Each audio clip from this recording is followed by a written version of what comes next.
What's up? So you're like right in the middle of it with school, right? Like who has way too much homework already? Way too much. Yeah, it shouldn't even be allowed to give homework. That should be a new law, okay? We're good, well, not good. Sorry about all the homework and all that.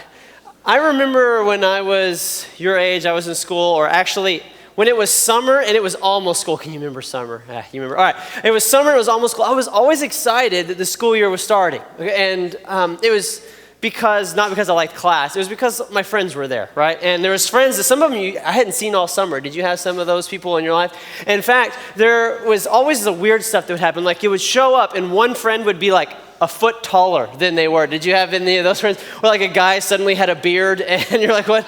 And there was like that girl that got cute over summer and the one that got less cute. But anyways, and there's like all these people, they changed so much, but I was just excited to be back and not be in the house anymore. Like, because when I was home, my parents always had chores for me to do and I was at school. I didn't have to do those. I had to do school, but I was just ready to go back. And I think part of the reason was I forgot all about what it was like to actually be in school and to have all of the responsibilities. I mean, the day before, like I would get my backpack ready and like I was so organized the day before school. Like I had all the stuff in a row, all the pens like in their little part in the backpack, right? I had everything. I got a planner every year and decided this year I'm going to keep it. I'm going to write when everything's due. I'm going to write it down and all that.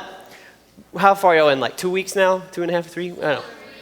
3, 4, wow. By 4 weeks, I mean, I didn't even have a backpack anymore. I didn't know where anything was. I was down to one pen, my folders, like, it was going to be every class had their own. I was just writing in whatever piece of paper I could find. It was a total mess. And I was completely stressed out at that point. By 3 or 4 weeks in, I was ready for vacation. That's the truth. I was like, I got to get back. I got to have a vacation. And I don't know, maybe you already need one. I can tell you where a great place to go on a vacation is, and that is, well, my wife and I got to go on a vacation a while back, and we went to this place, and we went on this little boat, okay, and went to this little island, okay, and when we walked off the boat, I took a picture with and here's the picture. I took this picture right here. I stepped off the boat and took this picture. This is not something I downloaded off the internet. This is where we really were, and it was amazing, okay, and in fact, we went on this little pier, and this was it was just an island, a little tiny island. It was basically a beach. That's all it was, and so we went out. In fact, right here, I remember very specifically, we sat right there on the beach for a very long time. Just, your feet just touching the water, right?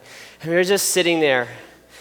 And you can't be stressed out when you're sitting there. It was just totally that's all we did. We just sat and talked, looked at the water, chill. Okay, we got to rest. Now, I was thinking about how stressful school can be and how messed up all of it can be, or how stressful life can be. And wouldn't it be amazing if, this is a new thing I think we should maybe try and start. If at any point during the day, you got to take 1 hour of beach time every day, and you got to choose when it was. So you're in school, and you've just found out you have 4 tests on Friday, and another assignment due, and you walk in your next class, and your teacher goes, it's time for a pop quiz.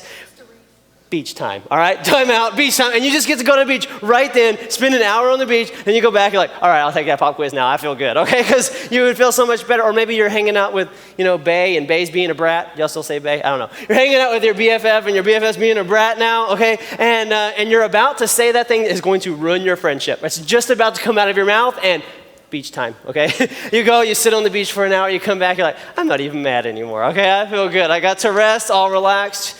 You're at home and your mom's like, I need you to clean this, I need you to vacuum that, I need you to wipe this down, I need you to put your clothes up, not under your bed, in the drawer where they go, and I need you to then your sister is like, okay, and you're right before you kick her in the face and get grounded, you get to go, beach time, all right? And you get to go and you spend an hour. Now, that would be amazing, am I right? That would be, I think most of life's problems would be solved right there. You would have so much better life, but it's not possible. First of all, we're not anywhere near a beach, and it's just a crazy idea to begin with. But what I was trying to think about was this idea, though, is there a way that in the middle of all those crazy things that happen in our life and all the stresses and all that we could find not a beach time, but a time of rest, a way to chill in those moments, to deal with that stress, to deal with the burdens, to deal with all of that. And I believe that there is. In fact, there was a group of people that were listening to Jesus talk one day, and he talked about it. And I actually think if he was here, he might say this exact same thing to us that he said to them, because a lot of us deal with stress and burdens and problems. And so it's in Matthew chapter 11, and he says this to this group of people, and maybe he would say it to you if he was standing here today. And that is this, Matthew 11, verse 28. Then Jesus said, "Come to me, all of you who are weary and carry heavy burdens, and I will give you rest."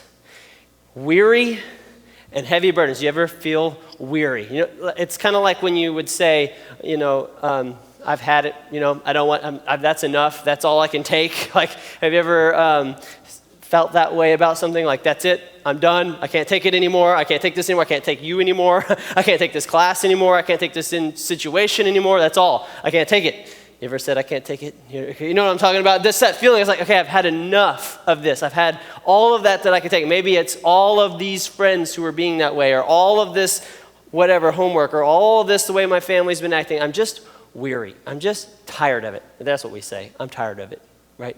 Are you ever just tired of people? Like, I'm tired of it. I'm tired of you. Look at somebody and say, I'm tired of it.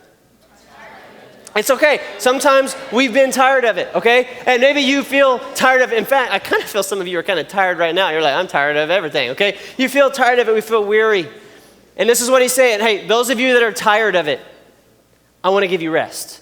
Okay, not like take a nap rest. That would be nice maybe. That's not really the rest he's talking about. I'm going to be able to give you peace. So the things that you might say, I'm tired of it. Here's another one, okay? I'm tired of the way I feel, some of you might say. I'm tired of feeling this way. I'm tired of feeling sad all the time. I'm tired of feeling like my life's not going anywhere. I'm tired of feeling alone. I'm tired of it. And he would say to you in that situation, I want to give you rest from that feeling. I want to help you overcome that. You're tired of it. And carry heavy burdens. Carry heavy burdens. Now, most of you probably use a backpack, right? Okay, so I used the backpack when I was in school, and I always ended up with a lot of stuff in it. And let's see, I'm going to get somebody to help me. You want to help me? Are you sure? Yeah. Okay, come on. Yeah, so here. Go ahead and just put that on for me, okay? Now. Okay, I'm really surprised she actually could lift it. That's pretty good. Okay, you got it on? I'm not a baby. Okay, all right. Now, it weighs, I don't know, like 70, 80 pounds or something. So now, what's really fun when somebody has a heavy backpack, you can just kind of, they can't control it at all. Just push them in the hallway. It's really fun. Actually, I was thinking about this. Okay. Okay, here for visual aid only. Now, here's the thing. I do want to point this out. You know how easy it is to push somebody around when they have this on? There's a reason why some of you get pushed around emotionally a lot. It's because you're carrying a burden, and anytime anybody gives you a little bitty push, you fall apart. You know what I'm talking about? And you need to stop carrying that burden. We'll talk about that maybe more in a minute. Now, here's the thing. He says, carry heavy burdens. And is it kind of heavy? Okay. A lot of you are carrying heavy burdens. And the deal is everybody's burden is different. See, some of you, your burden is maybe something like something you did in your past, and you keep thinking about it, and you keep wondering if that's ever going to go away, or you're wondering if it's okay. Like, you don't know how you're going to live up to it. And so that heavy burden that you have that's pushing on you is your past. For some of you, it's fear. And here's the deal about fear. Fear is a hard burden to carry, because think about it like this. If I'm afraid of something that might happen, it's that what if thing. I'm afraid of this, then I get to carry the burden before it happens. And then if it never happens, I carried the burden for no reason. Yeah, no, we do that all the time. And then if it does happen, let's say it does happen. You know what that means? You carried the burden twice. You carried it before it happened, and you carried it when it happened. So you're carrying the heavy burden for no reason. Okay, there's all kinds of things that we carry. We carry heavy burdens of pain or hurt. Sometimes some hurt happens to you, and that becomes a heavy burden. And this is what he says. I want to give you rest. She's like, oh my goodness. Yeah, you can take it off. You can go sit down. Thank you. Now, okay. I told you it was heavy. It's heavier than you think. It doesn't look that heavy. Yeah, I put weights in it. Okay, so anyways, I wanted it to be really heavy on her.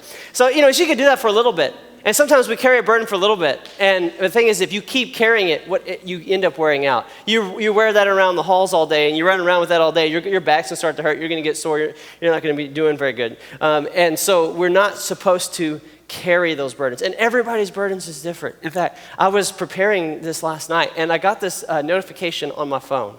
It said, you have a memory from 1 year ago. You get those from like different apps and stuff. 1 year ago memory. And I thought it was really fun that this is what I got. So I screenshotted it, and this is the memory that I had. Textbook reading for just one of my classes.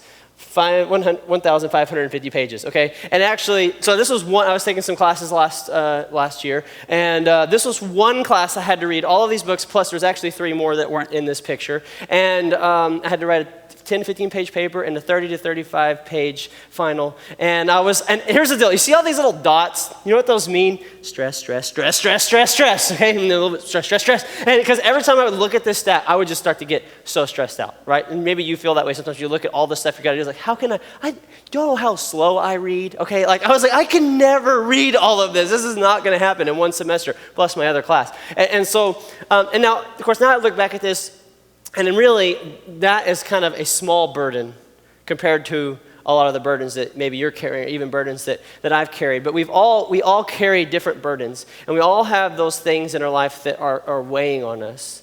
And he says this, he says, I want to give you rest. In other words, he wants to give you peace. See, when you've got like stress, he wants to give you rest. When you've got pain and you've got problems, he can give you peace.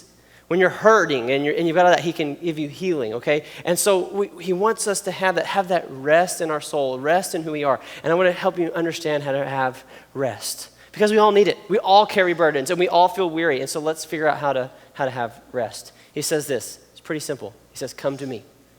Come to me. Now, in his time, that maybe was easy, because here's Jesus, right? And you're walking around, you're like, I feel really stressed. Hey, Jesus. He's like right there. That would have been easy to the people in his audience. For us, it's a little bit different. I mean, you can't just like walk up to him and talk, okay? So it's different. So how does this work for us? Well, let me just make it really simple. Come to me. That means this, that we're going to trust in him. That we're going to put our trust, we're going to take this thing that we're stressed about, this thing that's hurt us, this thing that we're worried about, this thing that we're afraid of, and we're going to put our trust into him. We're going to put our life into him. We're going to let a relationship with him happen. So maybe it looks like this. I'm going to use this again. So you've got a heavy burden, okay?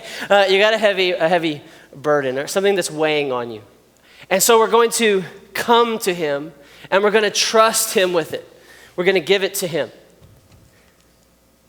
and let him take care of it. And we take it off and we give it to him. In fact, one of the guys who was in the audience right here, his name was Peter. He was listening to him say this. And later, Peter wrote to the church. And I think he was thinking, there's a lot of people that are really dealing with problems, and a lot of people are stressed out. So he kind of said it in his own way. He said, cast all your anxiety on him because he cares for you. Take all the stuff that you're carrying, all this heavy stuff, and give it to him because he cares for you. But let me tell you what we do, okay? Or what I've done. So I was having a struggle with something one time, and I told a friend, I was talking to him about it, and they go, well, have you given it to God? And I said, yes, many times. Now, think about that. How can you give something to someone more than once unless you take it back? Do you know what I'm saying? And so this is what I would do. I'd have this struggle, I'd have this burden, and I would come up to God and I'd say, God, I just trust you with this, and I just believe you're going to take care of it, and do what's, I trust you.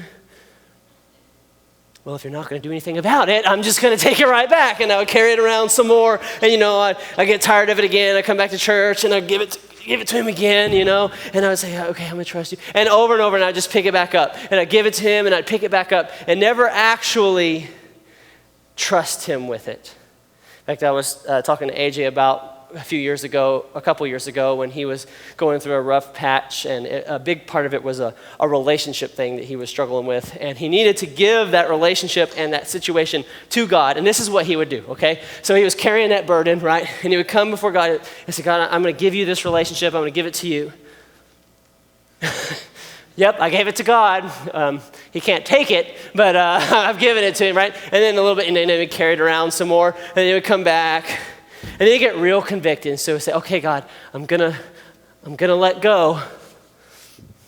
And then he's walking around like this, okay? And like, hey, man, how you doing? You doing good with that? It's like, yeah, I've given it to Jesus. And he's just walking around carrying it like this, okay? And then you pick it back up again. Oh, I don't know if I'm gonna get out of here, okay? Until finally, and he'll tell you the story someday, in a time before God, he gave it to God, and he left it. And he will tell you that there was the first time he had peace about that. He had rest about that. And so we got to learn how to lay it for him and believe this. And here's the important part. He cares for you. See, when we had our first kid, me and Tracy, she was having a hard time healing properly. And as a husband, that's a very stressful thing. Like you don't want your wife to be in pain and to be going through all these things. And I was having a hard time with it. And there's a lot of burden and weariness and just tired of it, right? I'm just tired of worrying and tired of feeling this way. And one of the things that I did that kept me going was over and over I would say to myself, he cares for me. He cares for me. So when I'm laying in bed, this is when it's the worst for me. I'm laying in bed at night, and all I have is my thoughts. Does that kind of work that way for you? All I have is my thoughts, and all the stuff that could go wrong, and all the things, and it's in those moments I would say, he cares for me, and he cares for her. He cares for me. And that just that simple thing allowed me to begin to lay that down. And it wasn't like it was just a one-night decision. It was all gone. But it was every night just relaying that down. He cares for me. And I was picking it back up. I'll admit that. But I would just, you know what? I picked it back up. I'm going to put it back down. And he cares for me. And just allowing him to do that in me. Cast your anxiety on him because he cares for you. So when we come to him, when we're weary and we're burdened, he'll give you rest. So I want to talk to you about two of the things that some of you may be struggling with really fast. I know that sometimes we feel this burden from things that we've done before. And some of you may look at a mistake you've made in your past, something that you did that maybe you believe God doesn't want you to do. Maybe it's something you hurt somebody else, you said something you shouldn't have, you did something, and it's a burden on you. Well, I want you to remember, and one of the main points that Jesus is trying to make here is the things that you've done in your past, he's forgiven you of, and you need to give it to him. See, when we go to him with our sins and our mistakes and the stuff we've done wrong, and we lay it down, do you know what he does with it? He removes it, and it's gone. See, when we forgive, sometimes we're like, 2 weeks later, like, you remember what you did? I mean, I forgave it, but I remember it, okay? And Jesus isn't that way. When Jesus forgives you, he removes it, and he never brings it up again. And you need to remember that when you look at what you did. And you may think that yours is too big. It's not. He's forgiven you. And so I want to ask you to, if you've got guilt from your past, to lay it down and leave it. But I also wanted to mention this because there's another one of these burdens that we carry that's a little bit trickier. And that is some of you are carrying a burden of hurt, a burden of pain. And that's because something has happened in your life. Your family is going through a breakup. You've lost somebody that you care about. There's some situation that has caused pain and caused hurt. And I kind of talk about just lay it down and walk away. Like that sounds way too simple, am I right? Like that's not the way that seems to work. And because I want us to think about what he said here about come to me. And when it comes to our pains and comes to our hurts, see, I have a little daughter, and I told you about her, Emery, and sometimes she'll fall and get hurt. And so the other day she falls really hard and she's like crying. And so she gets up and what does she do? She comes to me. She's hurting. And then she goes, hold you. She says hold you instead of hold me. Like she gets it backwards, but I think it's cute so I don't correct it. And she goes hold you. And so I pick her up and I hold her while she's crying. And if it's really, really bad, I go get her some chocolate ice cream and we sit together and we eat chocolate ice cream together until it feels better. You know what I'm saying? And here's the thing. She couldn't just come leave it at my feet. She had to come and be with me. And this is what he's offering you that are hurting.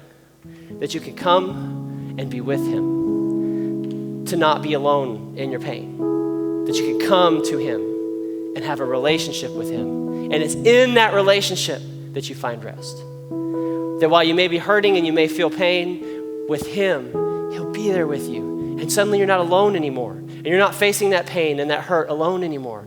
And he'll bring you through it. Sometimes he'll take a huge burden off all at once. I know a family who I was talking to the parents who lost their daughter. And they'll tell you about when God took the burden off of them in a time of prayer and worship. But then he continued to walk with them daily as they learned to live past that. And so he's with us. He takes our burdens and he's there for you. And so if you're facing a hurt, I want you tonight to begin to take that off and lay it down and find rest. You can find rest.